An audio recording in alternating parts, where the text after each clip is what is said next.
പുറത്ത് നല്ല മഴയാണ്. അപ്പോൾ വിചാരിച്ച് തേങ്ങ പൊളിക്കാനെല്ലാം പുറത്ത് പോയിട്ട് തേങ്ങ പൊളിച്ചെടുക്കാനെല്ലാം ഒരു മടി.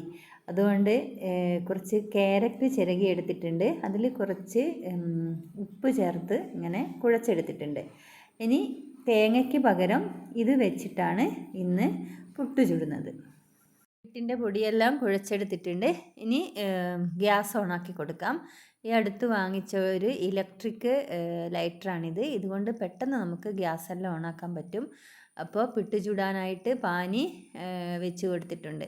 ഇനി ഇതിലേക്ക് അടിയിൽ ആദ്യം ക്യാരറ്റ് ഇട്ട് കൊടുക്കാം. അതിനുശേഷം പുട്ടുപൊടി, കുഴച്ച് വെച്ച പുട്ടുപൊടി ഇട്ട് കൊടുക്കുന്നുണ്ട്.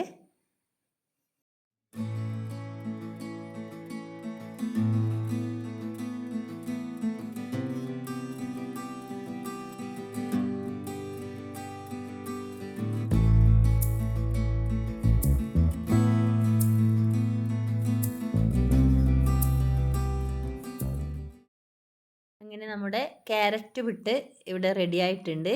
ഇനി ഇതിൻ്റെ കൂടെ കഴിക്കാൻ ഒരു കറി കൂടി വേണ്ടേ. അപ്പോൾ നമുക്ക് കടലക്കറി ഉണ്ടാക്കാം. അപ്പോൾ കുക്കറിൻ്റെ അകത്ത് കടല വേവിച്ചെടുത്തിട്ടുണ്ട്. ഇതിൽ മഞ്ഞൾപ്പൊടി, മുളക് പൊടി, മല്ലിപ്പൊടി, മസാല ഇതെല്ലാം ഇട്ട് കൊടുത്ത് ഉപ്പും എല്ലാം ഇട്ട് കൊടുത്ത് വേവിച്ചെടുത്തതാണ്.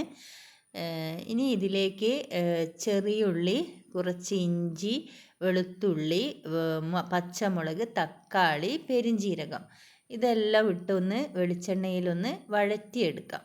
അതിനുശേഷം ഇത് തണിഞ്ഞതിന് ശേഷം ഇത് നമുക്ക് മിക്സിയുടെ ജാറിലിട്ടിട്ട് ഇത് നന്നായിട്ടൊന്ന് അരച്ചെടുക്കാം. അങ്ങനെ ഒരു ചീനച്ചട്ടിയിലേക്ക് നമുക്ക് കടല ഒഴിച്ചു കൊടുക്കാം.